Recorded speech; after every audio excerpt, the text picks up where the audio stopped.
Being at home, I wanted to try to explore setting up my podcasting space, just setting up in different places, and I thought this would be a really cool little shot to get.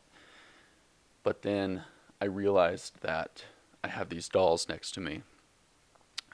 If you're listening just on Spotify or iTunes, you're in luck because you don't have to see these creepy dolls. Um, Anyways, maybe these dolls can just their like emotionless expression on their faces, like while I'm speaking to you, they can just be an added influence of conviction, perhaps. Um, or you might just quote Jesus and say, "Get behind me, Satan," and then turn the podcast off so as to not expose yourself to um, demonic entities. By the way, that quote is taken extremely out of context. I recognize that. But no, I actually wanted to do it in this chair. This is like a really cool antique chair um, that we have. It's pretty neat. Although I feel like I'm slightly underdressed for this chair. I feel like I need to be sitting here in like a nice tuxedo with like gel in my hair and maybe even like I don't know, is it like a suede tuxedo type deal? Um, Maybe like one of those, like some sort of cigar in my hand, and not even have a podcast. Just sit here in this chair with with the stove, and you got friends around you, but they're all dressed the same in their antique chairs, and we're discussing the finer things in life, and um, I don't know, we're discussing like philosophy and literature and talking about our endeavors. Like, oh yes, the other day I was uh, going around, and I was in the vineyards of I don't know, is it France? I was in the vineyards of France, and oh, it was so beautiful. Winthorpe, have you ever been there? Hop, hop, hop, hop, hop, hop, hop. I don't know. I just had a lot of fun with that. Anyways, here I am in my Spartan helmet, American flag shirt. It's an awesome shirt. Anyways, hope the shelter in place, self quarantine deal that we're all on is going well for you.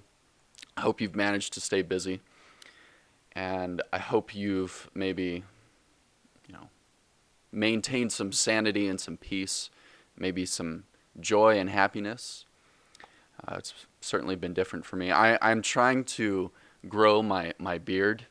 Um, from what I see on the screen here, it doesn't do my glorious beard justice.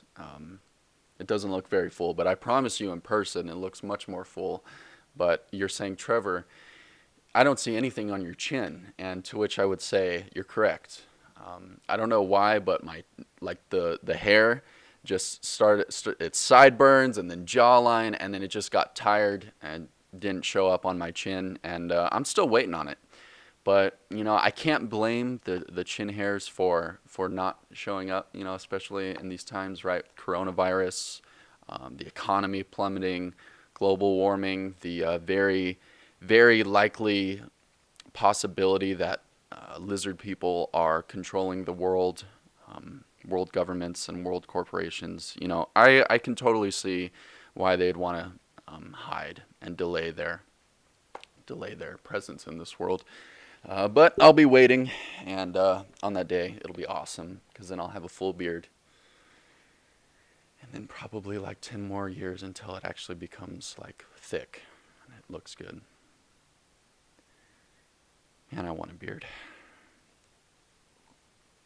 Oh, on this note, full disclosure, I recognize the water can be somewhat distracting in the podcast. I apologize for that. I don't know what it is about me, but whenever I do podcasts or I do public speaking, my mouth gets really dry really quickly. I see other people who are really good at public speaking and they don't take a drop of water the entire time, and surely these people they're at least weird, but I don't know. I guess that's pretty cool. I did not fill it with ice this time.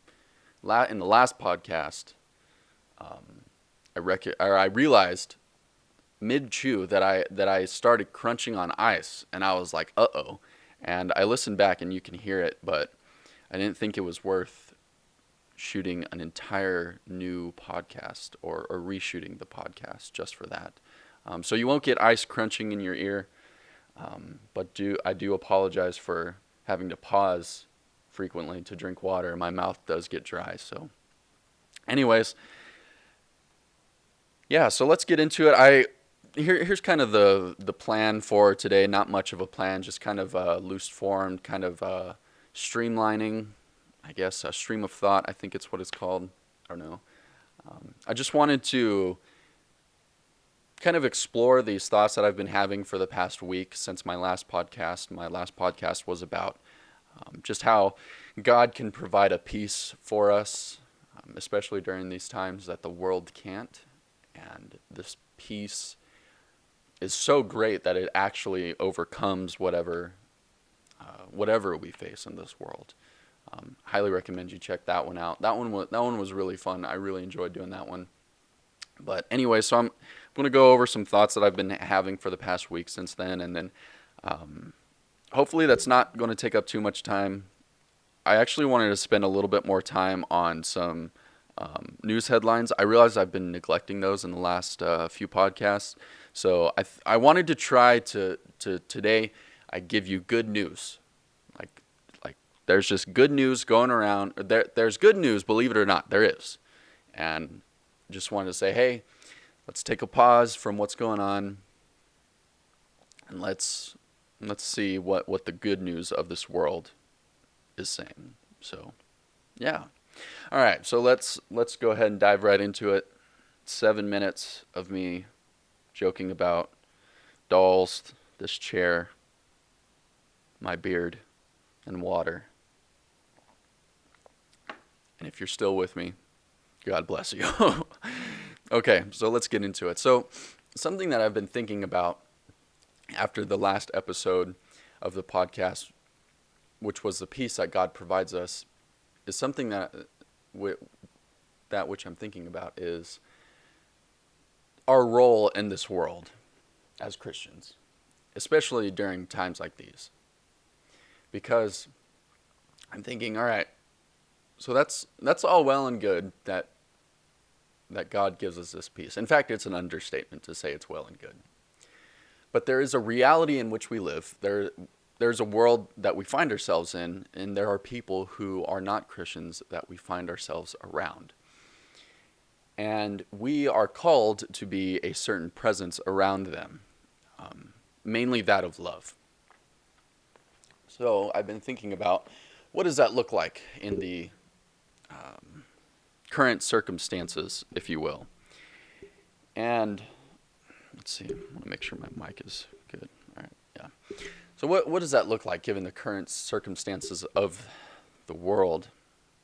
Now, right now I do have to get a little bit negative, and so that way we can get an objective view of what the world could look like. So it's no surprise to anyone that the world has gotten its head turned upside down. Life as we know it has changed. Some people, their lives have changed drastically. Others, not so much. And it's not exactly changed for the better. Like, let's be honest here. And, like, the unemployment rate is going, it's increasing like crazy. In fact, I was hearing that some unemployment websites for some states, like, crashed because tens of thousands, if not hundreds of thousands of people were getting on them in one day. And right, that's really scary. Right now, I think within the past couple of weeks, around 2 to 3 million people have applied for unemployment, which is, that many people in that short amount of time is very scary. I was reading from multiple sources that if the economy stays, like if we continue to, have all these holds in check, where we're stopping the economy for this virus. I was reading that the unemployment rate can get up to 30%. To put that into context, it was about 10% during the huge recession in 2008. And then during the Great Depression, the biggest depression we've had in our country in history, that one was about 25% unemployment. So that kind of puts it into perspective.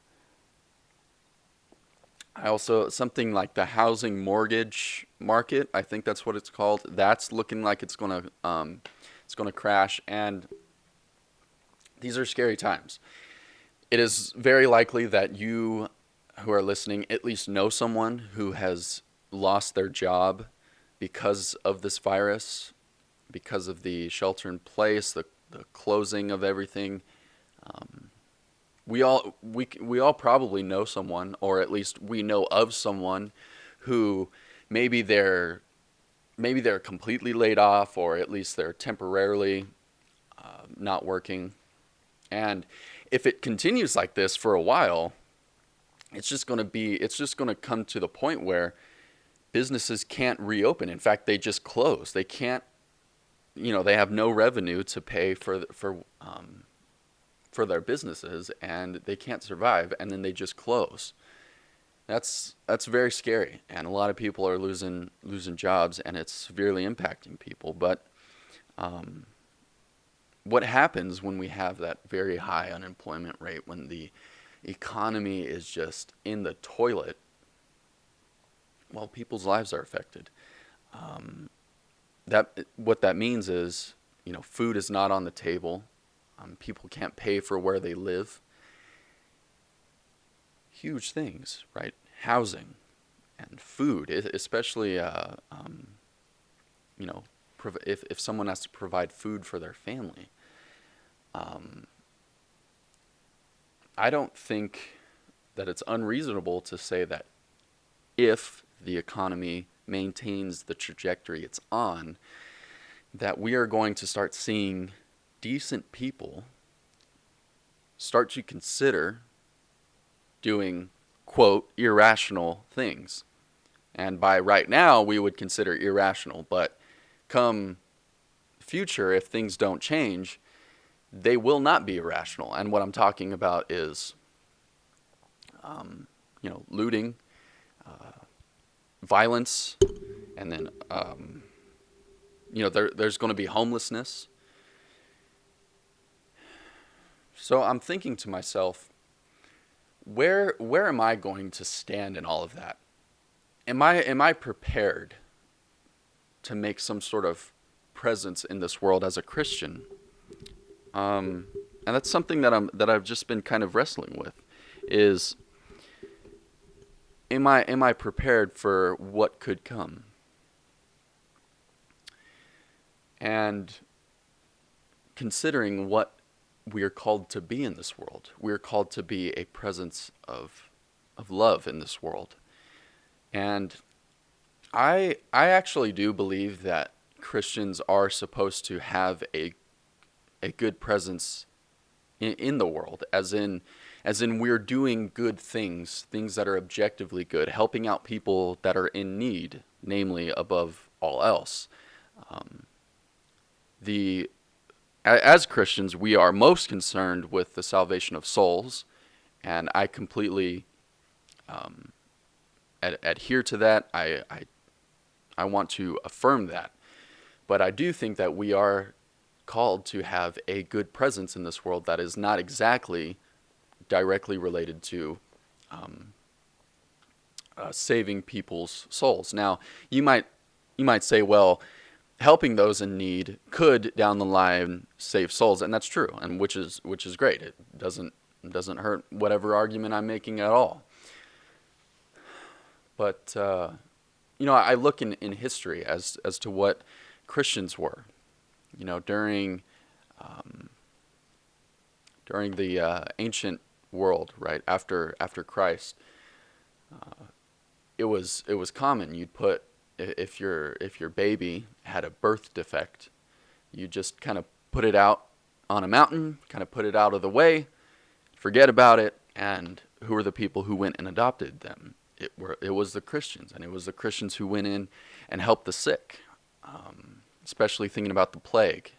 People were leaving, and it was the Christians going in to help the people who were sick. And I'm trying to think about that as like, what am I called to do? And it's challenging because that means I have to give up a lot. And by a lot, I mean comfort, mainly above all else. Today right now, as things stand, we live in a society where we are comfortable. I mean, that is the main thing about this society is we are comfortable. We don't have to worry about going hungry, at least speaking in first world countries, namely America. We don't have to worry about going hungry. Food is always on the shelves. We can always, in some way, find a place to stay. There are those who can't, very small minority, but for the most part, it's likely that you have a place to live. And those are huge things. If you take a huge look at history, it was not like that. And in fact, now not only do we have those basic needs, but more than likely, most of us have a lot of luxuries. But when the world comes to where it has, we may be called to give up a lot of those. Just kind of going off on a little bit of a tangent, and of course I just scratched my eye. Man, it is so hard to not touch your face. Oh my gosh. Anyways, go off on a tangent. And growing up, I had this idea, whether or not I'd admit it, that we have advanced, we are modern, and we do not have to deal with the issues that humanity has had for so long, and taking it so far as to say that we're invincible. Nothing can hurt us, and I think a lot of people have seen that, right? Like, there's nothing that science can't do that can't help us. And then there's no way in which our government, championing individual freedom, there's no way that can fail. But then something like the coronavirus comes in, right? And you realize, yeah, we're not all that. There's a joke. I forgot where I heard it. It's not mine. But you go out and you say, man, I love this weather. During a time when the weather's horrible, you go out and say that. And then the person next to you is going to be like, are you crazy? Why do you love this weather? And then you say, because it says that God's still in control and not the government. And I mean, you could replace government with science or something like that. And not to say that, like, God directly put this virus on humanity, although he knew it was going to come. That's a different discussion, and I don't really want to get into that. But all that is to say is that this modern society that we find ourselves in, it's not all that. It's something like a virus, like the coronavirus, which is not as deadly as some of the viruses that have been out there. It comes along and it shows us differently. But anyways, yeah. So I was thinking about the presents that I have to give and giving up a lot. I've been reading in 2 Corinthians. A lot of people at my church, they have been reading through it too, and we've been discussing with one another just the stuff that we've been reading in 2 Corinthians, and recently we've been through chapter 11. I would encourage you to check that out. And there's a portion in there where Paul talks about the sufferings that he's had to endure for his ministry, and of course the number one objective for him to go through all this stuff was his ministry, was for spreading the gospel to people. And right, there was no other reason for him to go through that stuff. But with that ministry, he had to give up a lot, and it made me really sit back and think, like, man, here is Paul, a champion of the faith, giving up a lot, and I'm called. I may be called someday to give up that much, and frankly, I don't know if I'm prepared for that. And then I look at Jesus. I think his case is a little bit more applicable to what we're thinking about. Of course, he was here to bring. He was the good news. He was bringing the good news, the gospel. He was coming to save man. And what did he do while he was here on earth? He was helping people. He was exorcising demons, and he was feeding people, and healing people as well. I mean, of course, he was saying at the same time, oh, and your sins are forgiven and then healed. But not to undermine that, but I just kind of want to magnify that part where he was doing just good things in this world, apart from just saving souls. And I think that when we come into this world that is going to come before us, whatever it may look like, I am trying to get my heart, get my being into a position where I am willing to give up more than what I have had to give up. And I guess that's my hope for you, is that maybe in hearing this podcast, you are starting to you can start to consider that you might have to give up a little bit more than what you have for the sake of following Christ. If it's not clear already, I just want to make sure that even in the most dire needs of the world, it is still of utmost importance to save people's souls, right? I mean, it is, we believe that, and we know that it's an eternal life that we are given, and whether you live that with God or without God is the biggest question, or it's the biggest issue, and we are stewards of that, of the good news of the gospel. So even if the world goes completely Mad Max, I still think that is of utmost importance. But just having this good presence in the world, no matter how bad it gets, something very challenging. And what does that look like? A couple weeks ago, I was on Facebook, and I saw a post from one of the members of my church when I'm the church I go to when I'm here at home, and he was talking about how when people were going and going through getting toilet paper and water and things like that, he mentioned how some people were coming up from San Bernardino and LA. I kind of live out in the middle of nowhere. I live a few hours away from those places, but those places has ran out, so they came over to where I'm at. I don't know how many people, but people were definitely concerned with that, and people in my own town were certainly doing the same thing. And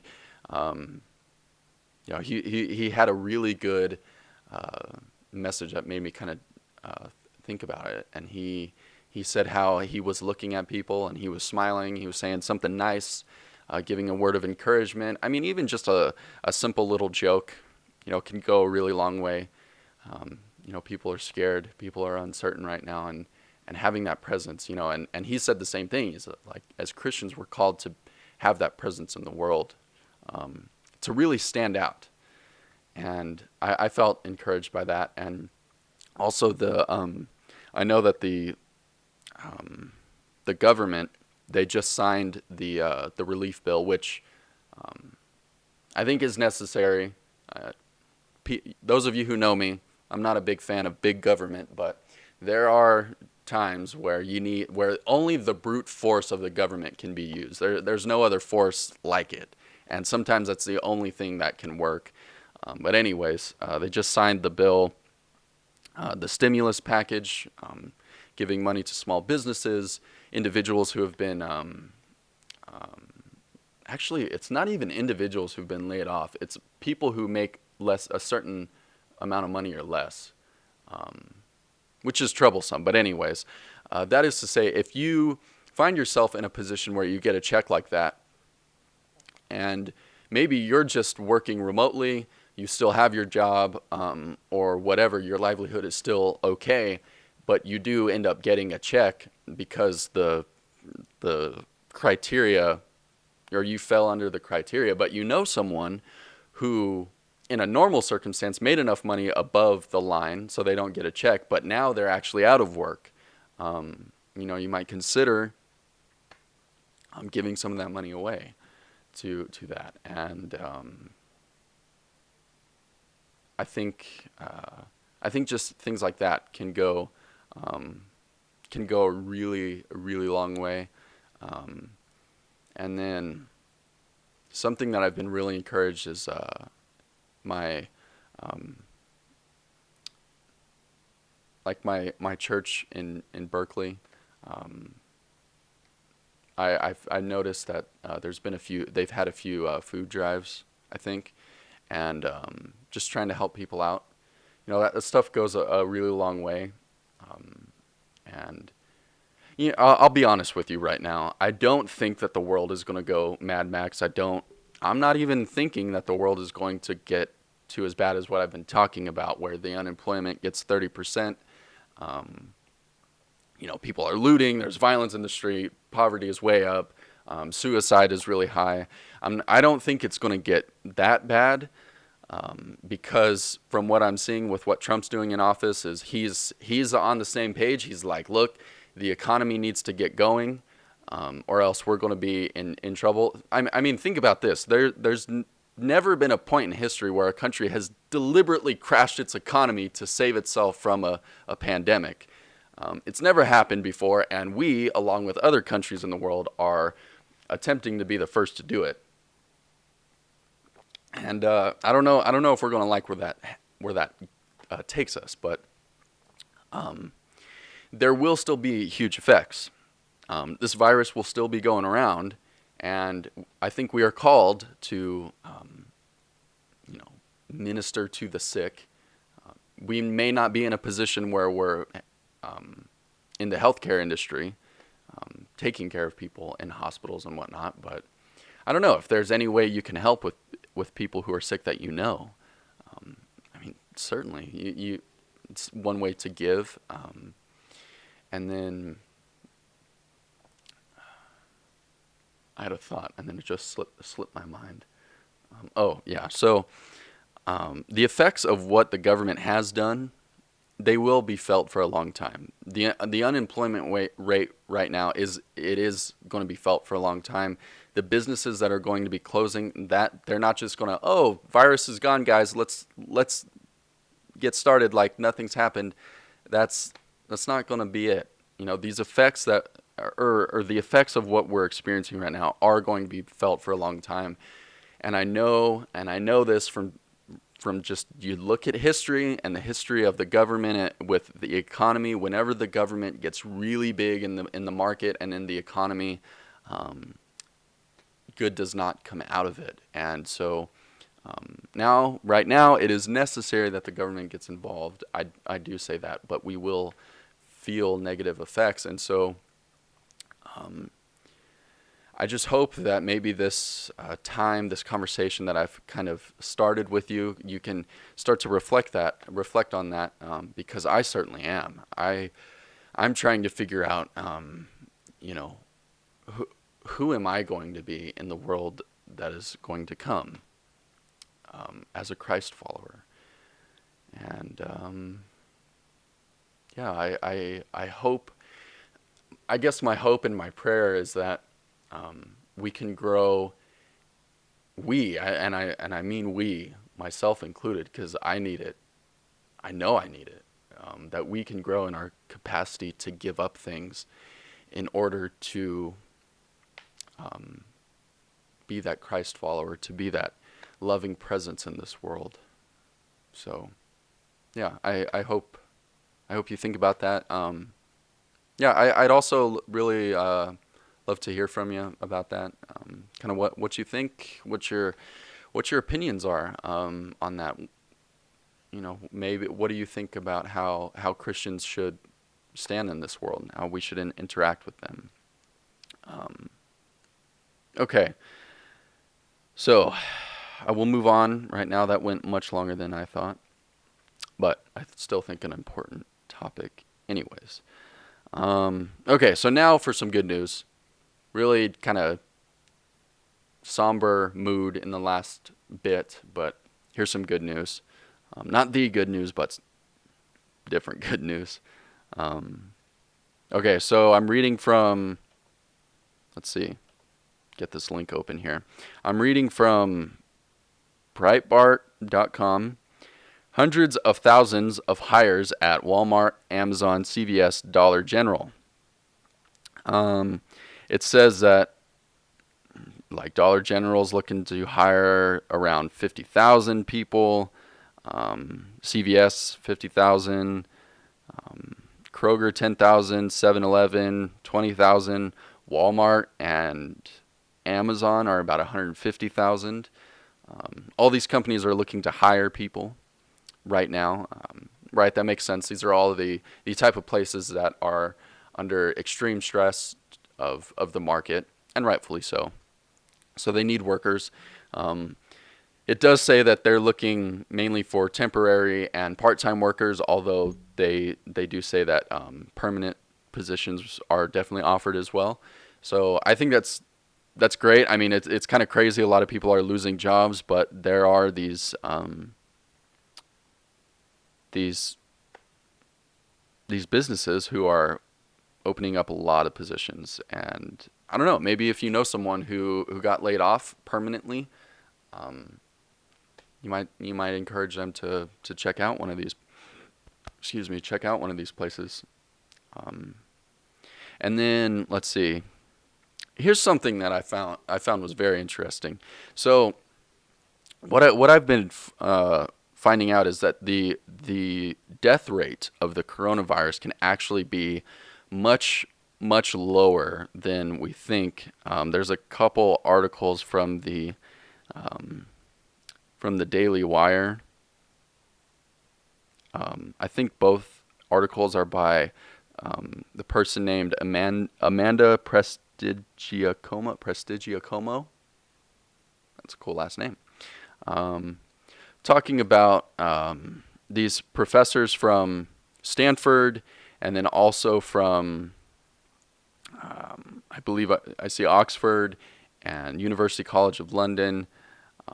So what they're saying is the numbers that they got from Wuhan and from Italy. They're taking a look at the number of deaths out of the number of confirmed cases, but they're saying that, or earlier they were saying, well, the death rate in America we could be looking to about 2 to 4 million deaths in America if there's no precautions taken. But even with precautions taken, that number decreases, but then it decreases more because they're saying because of the nature of this disease, there's probably been a lot more people who have been infected. They didn't know they caught it, and then they just thought they got a bad cold, a bad flu, and then they just kind of went about their day. They healed up from it, and then they were fine. So they were saying, especially because the numbers that they get, the 2 to 4 million deaths here, they're just taking numbers from Italy and China, and they're applying it over here. But those people at the time, they weren't as aware of the fact of, this flu or this cold that I have might actually be coronavirus. So I think that's positive. So that's encouraging, right? That it may not be as bad as we think. And then after a while, they're saying that this kind of group immunity will take place. A lot of people will catch it. they'll get through it and then they'll become immune to it, which is great. Another really cool headline. Uh, I don't know if you're into this sort of thing. I particularly am not most interested, but I know some people are. Global emissions are down. The air pollution has just been at like record lows over the past couple decades. You look at the maps of China where their pollution is. I'm not sure what the view is or what the lens that they're looking through, but anyways, the pollution is way, way lower. I actually heard somewhere that the air quality in Los Angeles has been like it hasn't been this good in centuries. It hasn't been this good in decades, which is good. I know the people who are more impacted by bad air quality, I'm sure they're happy right now.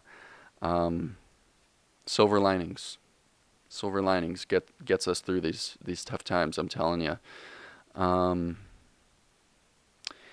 Also, something that I think is fantastic, reading from NBCnews.com. Texas and Ohio ordered clinics to halt abortion procedures amid coronavirus, deeming them unnecessary surgery, and because a lot of the orders that have been going down with states have been addressing the medical community, and a lot of states have been saying to we kind of want to put on the back burner unnecessary surgeries. So something you might think about, it would be like, I don't know, plastic surgery, or not that clinics do that or hospitals do that. I don't know. Maybe that was a poor example, but anyways, these states have deemed these as unnecessary during this time, which I think is an understatement. Here's the deal.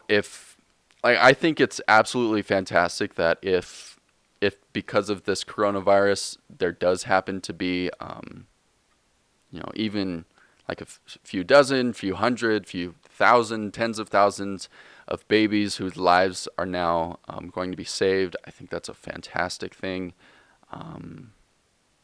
It's really hard that it has to be in these circumstances, but the abortion industry is it's a gross monster, and it's evil in all ways about that, and I do hold firm to that.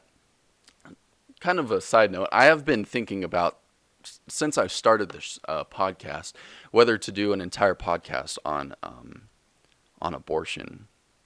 It is a very important topic. It is something that is very heavy on my heart, and has been very heavy on my heart for a few years now, since I started learning about abortion. I think by my analysis of this news story, it's pretty clear where I stand on it. But I guess some reasons why I'm a little hesitant to do an episode on abortion is because I do feel very strongly about it. So that means that I won't hold back. I'll probably sound really mean. I will try my best to sound as nice as I can. Yeah, I'm just not going to hold anything back, because it is such an evil thing. I can't stress that enough. So I don't know. I've just been thinking about that. If you think it'd be a good idea for me to talk about that, I'd love to talk about it. I think it's important. I would love to talk about it. I'm just hesitant because I do need to have some. What is this saying? With sprinkle some salt in your word. No, I don't know. I'm sorry. I'm blanking on a Bible verse where we're supposed to have kind words. So that's why I'm hesitant. But I'd like to hear your opinion on it. Do it. Don't do it. I don't know. Other good news. Some cool news, I think. A large number of alcohol companies are making hand sanitizer. That's pretty cool. Those companies have actually been exempted from the taxes and other requirements needed to produce hand sanitizer from the government. So that's been awesome. I am a fan of the fact that the huge gluttonous red tape full government has held itself back from infringing on these companies to do these types of things, especially like something like hand sanitizer. Turns out is actually very important during this time, right? How would you like to? I just thought this was funny. There's a brewery a few hours away from me, Anheuser-Busch, pretty large company. They switched to making hand sanitizer, and I thought it would be so funny to have like an Anheuser-Busch hand sanitizer. Like you only think of that company with liquor, with spirits, with hard alcohol. And then it's like, hey, I need some Anheuser-Busch. And then you're like, all right, Dave, we're at church. Now's not the time. It's like, man, I was talking about hand sanitizer. Sorry, that's just my terrible humor coming in. A lot of car companies have been shifting their work to making ventilators for hospitals. That's been in the news for a little while, so you've probably heard about that. I think it's fantastic. Hanes, Hanes. They switched to making N95 masks. That's pretty cool. And although something that I'm kind of concerned about is car companies, it makes sense that they shift their work to ventilators because I don't think anybody right now is concerned with buying a car. But Hanes switching their work to N95 masks, it's very important. But I don't know. I don't know if the world right now needs to lose out on its underwear supply. When I was talking about giving up things, I don't know. I don't think I was really talking about underwear, all right? It's pretty important, okay? I don't know how bad the world is going to get, but we got to have our underwear. I hope I have unanimous agreement on that, by the way. Also, Apple has committed to donating, I think the number's at like 10 million masks. I think like a few days ago it was at 2 million, but now they're at 10 million masks. Awesome. The healthcare industry they just can't get enough masks right now. They just can't get enough equipment right now. And to see a big company like Apple contributing that much is absolutely fantastic. And something I want to say about this, about kind of large businesses, corporations contributing to this huge effort this way, that some people just aren't really talking about. Right now, you're seeing a lot of people on the political left talking about how, capitalism is so bad. If we could have socialism where it's just the government telling everyone what we all need and giving everyone what we all need, that they decide, not we decide, the government decides, things would be much better. We would be able to have our ventilators. We'd be able to have our masks. We'd be able to have our hand sanitizer, so on and so forth.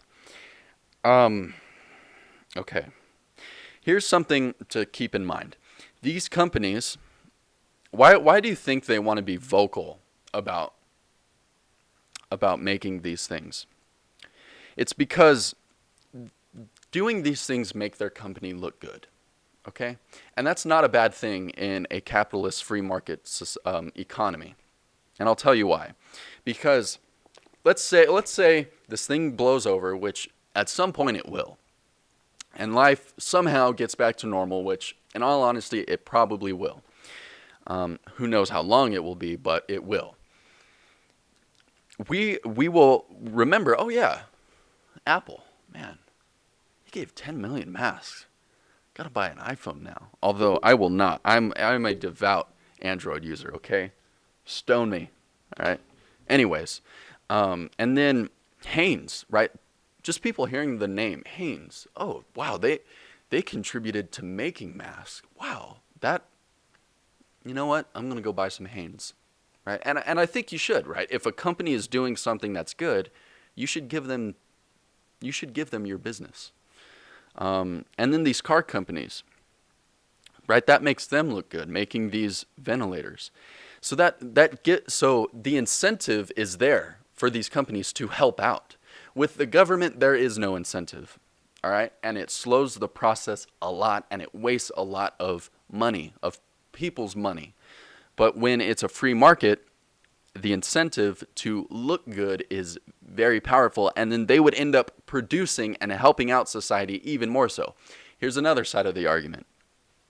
These companies, in doing so, they are giving a lot of people work. Imagine these car companies saying, all right, we're not selling cars, we're going to lay people off. But no, what are they doing? They're keeping those workers and they're making ventilators. So it's a win-win. They're letting people retain their jobs in this crazy time, and then they're also contributing a very, very positive thing to our circumstances right now. So I don't understand where people come from when they're saying that, this virus just really illuminates the dangers of capitalism and the free market. And it's like, no, you look at what these companies are doing. They have the incentive that the government doesn't have to help out, and then they also are providing jobs for people. That's another thing. People are like, oh man, you want to get the economy going? We got to stay shut down for so long before the virus, or so the virus can die out. It's like the economy is not some, full disclosure, this is not exactly right here. This is not exactly my idea. This was from Matt Walsh, the Daily Wire. Totally recommend you go listen to him. But he was saying, he's like, look, the economy is not some like abstract thing out there. No, the economy is people's lives, right? Man. Okay. I went from being a Christian in this world to ranting about socialism and capitalism. What an arc. I wanted to abruptly stop there because I could have went on for another hour. And I was about to. And you would have had to sit there and listen and stare at these dolls in their face while I ramble about it. In all likelihood, you would have just shut me off, which you should do if I get rambling like that. Whew. All right, I got to take a breath. All right. So I hope that this conversation has been of some good to you. Hope you can think about your position in this world. Are you ready to give up some things? No matter what, I think we will. I don't think the world is going to go so bad that we have to give up a whole bunch. Although, if it does come to that, which I don't think it will, if it does, we follow God, and we know that this life is not all that there is. So, ideally, we should be prepared to do that. I'm not. I know you're not. But in whatever way, realistically, that we are called to give up things in a smaller amount, I think we should be prepared for that. Because as Christians, I believe we are called for that. Giving up things to actually do good in this society, but then also in the name of God, in the name of trying to save people's souls. I also hope that these stories that you heard were of some good positive reinforcement. I really do like the story on the death rate could be a little bit out of proportion. I will link these stories below, though, so I do encourage you to go check them out. And then also, if you know some people who got laid off, who don't have a job, send them over, or I should say, let them know that Walmart and Dollar General, CVS, Walgreens, they're all hiring, and, it may be their only option. So that's good. And, yeah, maybe now you know why capitalism is not such a bad thing. All right, I'm just so tempted to keep going on about that. There is like a huge side of me, this like political side of me that I don't really show. in this podcast, it is a good thing, because our lives as Christians is most important. Citizenship in this world and politics are secondary, at least. All right, I gotta land the plane. I gotta wrap it up. Take one last sip of water. Let me know some questions you have. I'd like to talk about something that's not exactly coronavirus related in the next one.